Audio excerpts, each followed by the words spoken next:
Welcome sa zip9.com. This video ay itutuloy natin yung ating series about GeoGebra. No? In this video, ang gagawin natin is gagawa tayo ng parang applet or gagawa tayo ng material na kung saan pwedeng explore ng user yung Pythagorean theorem. No? So, ang gagawin natin is gagawa tayo ng equilateral triangle. No, it's not equilateral but right triangle kung saan yung vertices natin ay yung unang vertex ay nandito sa origin, tapos yung pangalawang vertex nandito sa x-axis, tsaka yung pangatlong vertex ay nandito sa y-axis. No? So gumagalaw yung ating vertices, ibig sabihin nagbabago yung size ng ating triangle. No? At para mapagalaw natin, kung napansin nyo o kung napanood nyo na yung previous video, ay gagamit tayo ng slider. No? So, kung hindi nyo pa alam kung paano gumamit yung slider, pwede nyo panoorin yung previous video or pwede nyo rin sundan to. No? So, ang slider ay parang number lang siya, no? Value siya na dynamic, gumagalaw siya. No? So, gagawa muna ako ng slider A. No?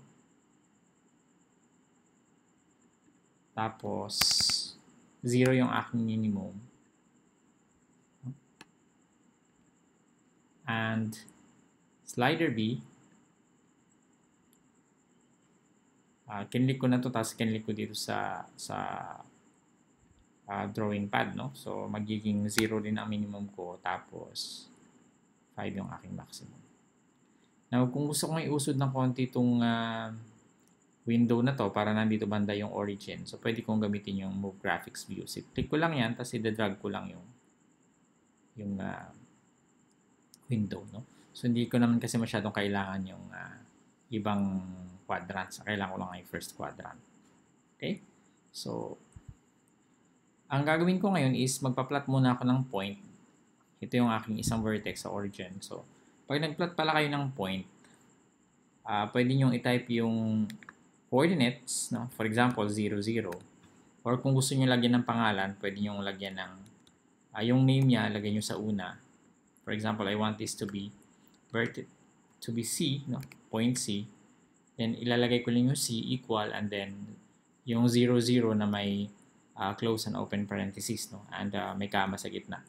And then, i-enter ko lang. So, ito na yung point C ko. No?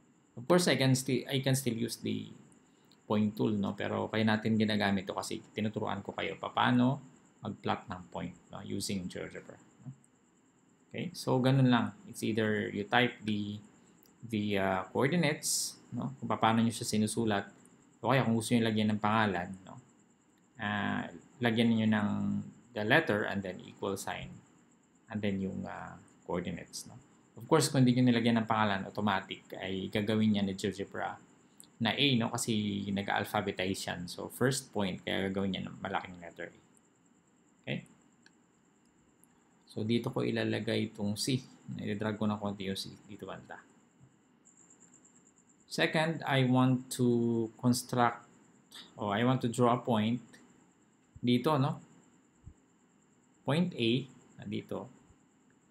At ang aking coordinates, gusto ko siya nasa x-axis. So, ang x-axis ko ay yun ang nagba-vary.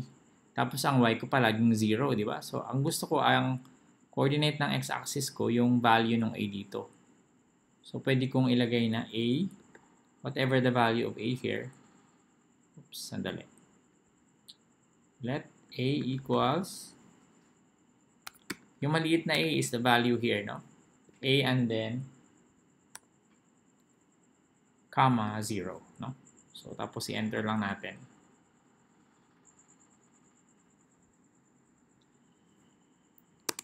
Okay?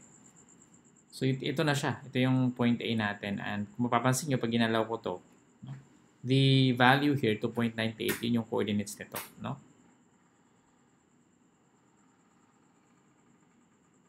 Okay, so then I'll have my third point here. B naman yung coordinate ng y natin. So, magiging I'll make this point B equals 0 naman yung x-axis ko. Sorry, yung x-coordinate ko, and then yung y ko is yung B, no? Okay? So here's letter B, no? Okay, so kung mapapansin nyo, pwede ko siyang galawin din, no? And kung ano man yung value ng B, yun yung maging y coordinate ng ating point B dito. No? Maliit na B at maliit na A, yun yung mga coordinates. While the B and the A na malaki, yun yung pangalan ng point. No? So, hindi tayo magkalituhan. Okay? So, after that, hindi ko na kailangan itong mga... by the way, pwede mong galawin to, no? Yung C, so gusto ko maging fixed yan.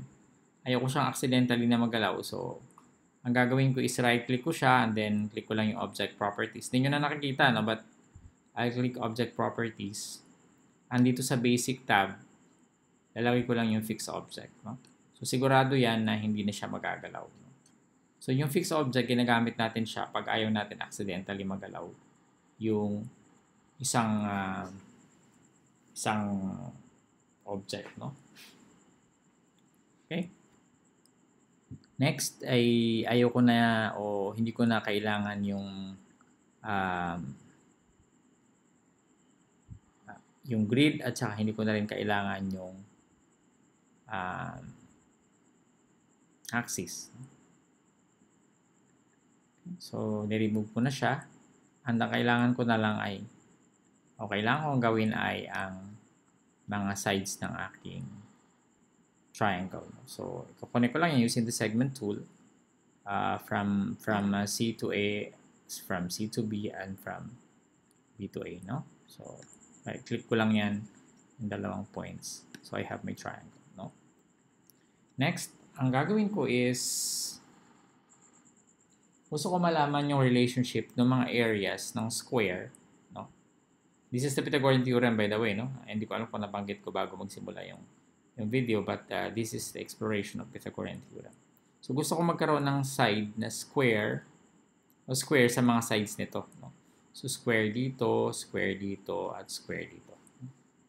So, paano yung gagawin? Using the regular polygon tool. No? So, regular polygon tool, kailangan nyo lang i-click yung dalawang points. For example, gagawa ko ng polygon dito, regular polygon na square. So, click ko lang yung B, tapos click ko yung A, and then ilang vertices, I want a square, so 4 siya. Okay? So, nagkaroon siya ng square dito. Okay? And then, I also want to have a square here, no? Sa BC. So, BC. Okay? Okay, so minsan, makikita nyo baliktad, kung gusto natin magkaganito, baliktarin natin yung order, no? Baliktarin natin yung order nung pag-click. So, C muna bago B. And then 4. 4 yung vertices. Okay? Actually, nasa kanan yung polygon. Pag kung ano yung nauna mong point, for example, here, C tsaka bago yung B, pupunta siya sa kanan nung segment na to. So, dito kasi tayo nagsimula, kaya nandito siya. Anyway, explore nyo na, makuha nyo naman yan. And then, lastly, kailangan ko rin ng CA na 4. Oops. Baliktad. So, AC muna. 4. Para kita siya. Okay? Pwede natin i-drag yung window para kita natin yung lahat ng squares. And, pwede natin i-drag tong pwede natin i-drag tong ating mga sliders, no? Okay? I-right click nyo yan pag dinadrag nyo siya habang hindi siya ma-drag ng left mouse button. So, tingnan natin yung area nung polygon. So, pwede natin gamitin yung area na tool, no? Area. And then, i-click lang natin yung polygon. So, makikita na natin yung area ng bawat square. No? Okay, so that's one way. No? Another way is, no? pwede natin i-right click yung polygon and then object properties and then show label. Check natin yung show label pero ang i-show natin is yung value, no? So lahat ng polygons. Ito rin, polygon din to. So value, polygon, value. Okay. Value means whatever the corresponding value of an object. Pag point siya, ang value niya is yung coordinates niya. Pag segment niya, ang value niya is yung kanyang length, no? So ano na ngayon? Anong napapansin natin sa areas ng squares, no? So 10.37 for tapos 14.37. Pag ginalaw natin, yun, 10.37, 3.42, 13.79. So, yung mga bata, no, kung teacher kayo, makikita nila, mukha yata yung sum nito, no, ay sum ng areas nito, no? But what are the areas of this, no? So, pag pinangalanan natin to, for example, na side A, ang area nito is the square of A, no? So, A squared, ang area nito ay side B, no? Katapat ng B, maliit na B, ay square ng B times B, di ba? Kasi square yan. So, B squared, A squared plus B squared equals yung area nito, which is, area naman nito is C times C or C squared. So, yan yung Pythagorean conjecture, no? Hindi pa siya theorem kasi bago siya maging theorem, ipoprove nyo muna siya. Of course, theorem na siya, alam natin, but from the point of view ng estudyante, pwede nilang conjecture pa lang, no? And then, pwede nyo i-prove yung Pythagorean theorem, no? So, yan yung isang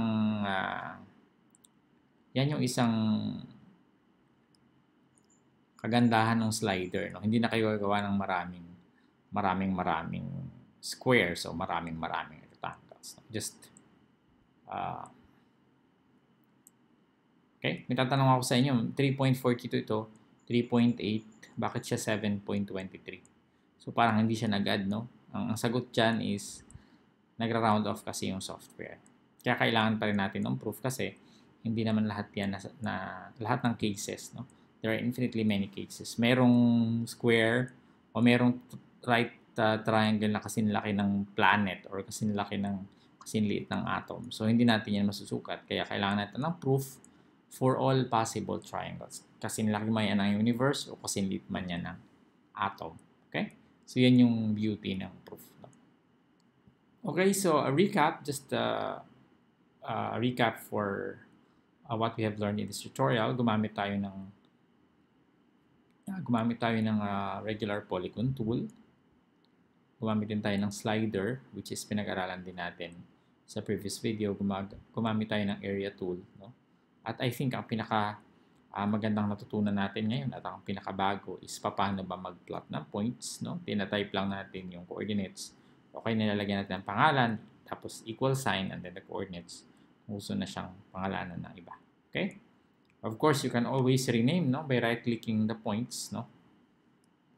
Pwede nyo i-rename kahit yung mga polygon na yan, kahit yung mga segments sa gilid. Pwede naman natin yan i-rename. Kahit yung slider, no? So, pwede natin yan i-rename. I hope meron kayo natutunan sa video na to. Maraming salamat. See you in the next tutorial. By the way, bago tayo magtapos, invite ko kayo sa sipnayan.com yung ating website at syempre yung ating YouTube channel. Maganda mag-subscribe kayo kasi maraming pa tayong pag-aaralan, no? See you!